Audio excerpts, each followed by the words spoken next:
Elle les avait prévenus de ne pas entrer. Ils n'ont pas écouté. Alors, elle s'est assurée qu'ils ne recommenceraient jamais. Tasha Williams avait travaillé dur pour tout ce qu'elle possédait. À 42 ans, elle était fière de sa maison, une magnifique demeure à 2 étages à Chandler, en Arizona. Son jardin était son havre de paix, bordé de palmiers et abritant son plus grand plaisir, une piscine impeccablement entretenue, à l'eau cristalline. Elle n'était pas du genre à se vanter, mais elle avait toutes les raisons d'être fière. Elle avait acquis cette maison seule, sans aide ni raccourci, uniquement grâce à des années de travail acharné, d'épargne et de décisions avisées. Le quartier était principalement composé de familles, avec des résidents de longue date et de nouveaux arrivants. Certains étaient chaleureux, d'autres plus réservés. Peu importait à Tasha. Elle ne cherchait pas à être populaire, elle voulait juste vivre en paix, mais cette tranquillité fut de courte durée. La première fois, elle n'y prêta pas trop attention. Un samedi après-midi, en rentrant de course, elle remarqua des traces de pas mouillés menant du portail de son jardin au trottoir. Elle pensa d'abord à un ouvrier ou un jardinier, jusqu'à ce qu'elle aperçoive une serviette trempée négligemment jetée sur sa clôture. En s'approchant de la piscine, elle constata que le niveau de l'eau avait baissé. Qu'un matelas flottant avait changé de place et qu'une canette de soda à moitié vide traînait sur son transat. Quelqu'un s'était introduit chez elle, elle prit une grande inspiration, tentant de rester rationnelle. Peut-être un enfant du quartier avait-il sauté la clôture sur un coup de tête avant de fuir, pris de panique. Mais lorsqu'elle interrogea les voisins, elle ne reçut que des réponses désinvoltes. « Oh, ce sont sûrement des gamins », lança une femme en riant. Vous savez comment ils sont. Un homme, occupé à bricoler sa voiture, leva à peine les yeux avant de lâcher. C'est normal, vous avez une belle piscine, ça attire du monde, le ton qu'il employa la mit mal à l'aise, mais elle ne releva pas. Elle se contenta de renforcer la serrure du portail, espérant que l'incident ne se reproduirait pas, mais une semaine plus tard, alors qu'elle était installée dans son salon, elle entendit des éclaboussures. Son premier réflexe fut de penser que le filtre de la piscine tournait encore. Puis des rires s'élevèrent. Intriguée, elle se dirigea vers la porte arrière et jeta un coup d'œil dehors. Un adolescent nageait dans sa piscine comme s'il était chez lui, tandis qu'une jeune fille, sans doute sa sœur, trempait ses pieds dans l'eau, furieuse. Tasha ouvrit brusquement la porte. « Excusez-moi », les 2 jeunes sursautèrent. Le garçon, paniqué, sortit précipitamment de l'eau. « Je pensais que… » balbutia-t-il, « que je ne dirais rien ?» rétorqua-t-elle sèchement. « Et vous êtes qui, au juste ?» La fille marmonna quelque chose sur le fait qu'il habitait 2 maisons plus loin, avant qu'il ne s'enfuît en courant. Tasha restait là, trempée, une serviette à la main, le cœur battant. Elle voulait passer à autre chose, mais les excuses fusaient déjà. Le lendemain, elle décida de confronter les parents des enfants, s'attendant à des excuses. Mais au lieu de cela, elle eut droit à une dispute. « Oh ! Voyons, ce ne sont que des enfants », s'exclama la mère avec un sourire moqueur. « Il fait chaud, où est le problème ?» Tasha la fixa, abasourdie. « Le problème, articula-t-elle lentement, c'est que c'est chez moi, ma piscine, et je ne me souviens pas avoir distribué des invitations. » Le père, bras croisés, marmonna, « Tu exagères, exagéré. » Ce mot qu'on utilisait si facilement quand on n'était pas celui qu'on piétinait. Tasha ravala les mots qu'elle aurait aimé dire et installa plutôt des caméras de surveillance. Peut-être que cela ferait passer le message. Mais non. Le problème ne faisait que commencer. Au début, tout sembla fonctionner. Plus de traces de pas mouillés, plus de serviettes abandonnées, plus d'intrus dans sa piscine. Tasha crut un instant avoir enfin mis un terme à tout ça, mais un samedi caniculaire, en rentrant chez elle, elle remarqua quelque chose d'anormal. Son portillon latéral, qu'elle verrouillait toujours, était entrouvert. Un mauvais pressentiment la traversa alors qu'elle avançait vers l'arrière de la maison, et là, elle resta figée. Son jardin était bondé. Non seulement des enfants, mais aussi des adultes. Des transats occupés, des bouteilles de bière traînant au sol, une table pliante installée avec des encas. Et sa piscine ? Remplie d'inconnus. 2 femmes discutaient tranquillement dans l'eau comme si elles étaient chez elles. Un homme, accoudé au rebord, sirotait une boisson, hilar. Un instant, Tasha crut halluciner. Était-ce bien réel? Puis, elle croisa le regard de Sandra, une voisine qu'elle ne connaissait même pas. Sandra, qui vivait 3 maisons plus loin, lui fit un signe de la main avec désinvolture. « Salut, ma belle. On espère que ça ne te dérange pas, lança-t-elle. Il fait tellement chaud aujourd'hui, on s'est dit qu'on pourrait se rafraîchir un peu. » Tasha sentit sa mâchoire se contracter. « Dérangé ?» répéta-t-elle d'un ton tranchant. « Oh, ça me dérange.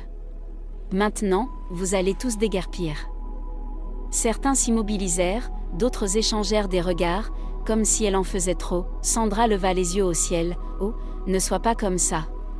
Ce n'est qu'une piscine, et tu n'étais même pas là. » Tasha s'avança, la colère grondant en elle. « Ce n'est pas juste une piscine. C'est ma piscine. Ma maison. Mon terrain. Vous n'habitez pas ici. Vous ne payez pas pour ça. Alors, partez. » Tout de suite, un murmure s'éleva. « PFF, c'est quoi son problème ?» C'en fut trop. Tasha marcha droit vers le local technique, saisit la télécommande et coupa le filtre de la piscine. Puis, elle débrancha les enceintes.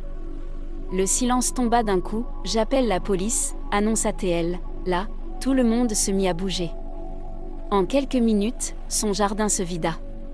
Mais Sandra eut encore l'audace de soupirer en partant. « Tu pourrais te détendre un peu », marmonna-t-elle. Personne n'a rien abîmé, Tasha aurait voulu hurler. Mais elle resta droite, le regard dur, regardant ces intrus quitter son jardin comme si de rien n'était. Elle claqua le portail derrière eux et le verrouilla. Les mains sur les hanches, furieuse, elle prit une grande inspiration. Elle le savait. Ce n'était pas fini. Ils n'avaient aucun respect pour elle. Et si le respect ne suffisait pas à les arrêter? Autre chose le ferait. Tasha avait tout essayé, discuté, raisonné, installé des caméras et des verrous. Rien n'y faisait. Il était temps de passer à la vitesse supérieure. Installée à sa table de cuisine, elle fixait les images de surveillance prises plus tôt dans la journée. L'audace de ces gens. Leur façon d'agir comme si sa propriété leur appartenait, comme s'ils pouvaient utiliser sa piscine à leur guise. Elle n'était plus seulement en colère.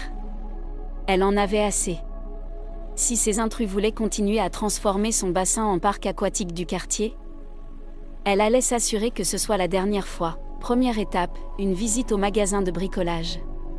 Elle acheta 2 verrous ultra résistants, l'un pour le portillon latéral, l'autre pour le coffre du matériel de piscine. Les anciens étaient solides, mais ceux-là étaient inviolables. Ensuite, elle se rendit en ligne pour commander un traitement chimique spécial pour sa piscine. Pas du chlore. Quelque chose de plus radical. Rien de dangereux, bien sûr, juste un produit utilisé par certaines piscines publiques pour piéger les fraudeurs, un colorant réactif à l'urine. Dès qu'un de ces profiteurs oserait plonger, l'eau deviendrait d'un vert éclatant, les désignant instantanément, mais Tasha ne comptait pas s'arrêter là. Elle voulait une dissuasion supplémentaire, quelque chose qui leur donnerait envie de rebrousser chemin avant même d'oser entrer. Elle passa donc commande d'un panneau personnalisé auprès d'une enseigne locale. Le lendemain matin, elle le fixa bien en évidence sur sa clôture. Attention, piscine traitée chimiquement contre les intrusions. L'exposition peut provoquer des irritations, des démangeaisons sévères et une décoloration temporaire de la peau, un peu extrême?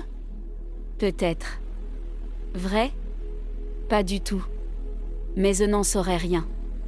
Pour parfaire l'illusion, elle plaça un bidon vide de produits chimiques près de la pompe, un contenant récupéré auprès d'un ami travaillant dans la maintenance.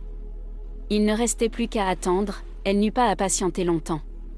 Dès l'après-midi suivant, alors qu'elle sirotait un thé glacé en observant par la fenêtre, elle aperçut un groupe d'adolescents passer près de la clôture. Ils s'arrêtèrent, lurent le panneau, échangèrent quelques murmures et désignèrent le bidon. En quelques secondes, ils firent demi-tour sans demander leur reste. Tasha esquissa un sourire. Plus tard dans la soirée, Sandra, la voisine qui s'était déjà invitée à sa piscine sans scrupules, promenait son chien lorsqu'elle aperçut l'affiche. Fronçant les sourcils, elle sortit son téléphone et se mit à taper frénétiquement. Intriguée, Tasha consulta son fil Facebook quelques minutes plus tard et trouva un message sur le groupe du quartier, FYI, il semble que Tasha ait mis un produit chimique bizarre dans sa piscine. Apparemment, ça cause des irritations et des réactions cutanées. Pas sûr que ce soit légal. Juste pour prévenir. Les commentaires s'enchaînaient rapidement, OMG, et si ça s'infiltrait dans le sol, ça ne doit pas être réglementaire. Pourquoi elle fait tout un drame? C'est juste de l'eau, Tasha éclata de rire. Ils n'étaient pas fâchés parce qu'elle avait menti, ni même parce qu'ils s'étaient fait prendre. Ils étaient vexés parce qu'ils avaient compris que leur accès gratuit était terminé. Et s'ils voulaient tenter leur chance malgré tout? Eh bien, ils étaient les bienvenus. Pour la première fois depuis des mois, elle se sentait enfin en paix, Tasha se sentait enfin en paix, plus de serviettes abandonnées au hasard, plus d'inconnus affalés dans son jardin. Plus d'attitudes arrogantes. Son plan avait fonctionné. Du moins, c'est ce qu'elle croyait, jusqu'à ce qu'on frappe à sa porte, ce jeudi soir-là, des coups secs et impatients résonnèrent contre le bois.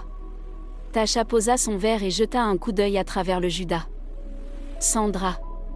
Bras croisés, l'air furieux, elle soupira. Ça recommençait, elle ouvrit la porte, le visage impassible. Oui, Sandra ne perdit pas de temps, il faut qu'on parle. Tasha haussa un sourcil. Ah bon? Sandra expira bruyamment. Je ne sais pas quel est ton problème, mais il paraît que tu as mis des produits dangereux dans ta piscine. Tasha cligna des yeux avant d'afficher un sourire en coin. Exact. Pour empêcher les intrus d'y entrer, la mâchoire de Sandra se contracta. Tu ne peux pas faire ça. Et si un enfant touchait l'eau? Tasha croisa les bras. Un enfant qui aurait franchi ma clôture sans permission? Sandra hésita, décontenancée. Ce n'est pas la question. Oh que si, c'est précisément la question, répliqua Tasha. J'ai demandé aux gens de rester à l'écart. Ils n'ont pas écouté. Alors j'ai pris mes précautions. Sandra siffla entre ses dents. Tu es ridicule. Tu n'as même pas d'enfant. Cette piscine reste inutilisée. Tasha pencha la tête. Donc parce que je n'ai pas d'enfant, ma piscine devient un bien public? Sandra leva les yeux au ciel. Allez, arrête. Tasha l'interrompit. Non, c'est toi qui arrêtes. Toi et tous les autres, vous avez un sacré culot. Vous ne payez pas ma facture d'eau, vous ne nettoyez pas ma piscine, mais vous pensez pouvoir en profiter gratuitement? Le visage de Sandra vira au rouge. Si tu étais plus aimable, peut-être que les gens t'apprécieraient. Tasha éclata de rire, un vrai rire franc. Voilà ton problème, Sandra. Tu crois qu'être apprécié signifie se laisser marcher dessus? Sandra ouvrit la bouche, la referma, puis secoua la tête, exaspérée. Tu sais quoi? Laisse tomber. Elle tourna les talons. Profite bien de ton rôle de voisine insupportable. Tasha sourit en refermant la porte. Profite bien de ton propre tuyau d'arrosage cet été. Sandra s'éloigna d'un pas rageur. Mais cette fois, le message était passé, et pour être sûr qu'il le reste, Tasha ajouta un dernier détail le lendemain matin, un système d'arrosage à détection de mouvement le long de la clôture. Désormais, toute personne tentant de s'introduire recevrait une bonne douche froide, le plus beau dans tout ça? Elle n'eut même pas besoin de l'utiliser. Plus personne n'essaya de s'inviter chez elle. Après des mois de frustration, elle avait enfin retrouvé sa tranquillité. Plus d'intrusions, plus d'abus. Son jardin et sa piscine lui appartenaient à nouveau. Et le meilleur dans tout ça? Elle n'avait même pas eu besoin d'appeler la police, parce que ce n'était jamais son but. Elle ne cherchait ni conflit ni drame. Elle voulait simplement que son espace soit respecté, mais voilà le problème. Certaines personnes ne comprennent les limites que lorsqu'elles sont imposées. Tasha avait essayé d'être gentille. Elle avait prévenu. Elle avait même demandé poliment. On l'avait ignorée à chaque fois, mais dès qu'elle avait changé de ton, on avait reculé. Parce qu'au final, les gens prennent tout ce qu'on leur laisse prendre, que ce soit votre temps, votre énergie, votre espace. Ou votre piscine. Si vous ne posez pas vos limites, quelqu'un finira toujours par en abuser. Tasha avait-elle été mesquine? Peut-être, avait-elle eu tort? Absolument pas, et vous? Avez-vous déjà dû vous imposer face à des profiteurs? Comment auriez-vous géré la situation? Dites-le en commentaire. Et si cette histoire vous a plu, n'oubliez pas d'aimer la vidéo, de vous abonner et d'activer la cloche pour ne rien rater, et souvenez-vous, le respect, ça se gagne.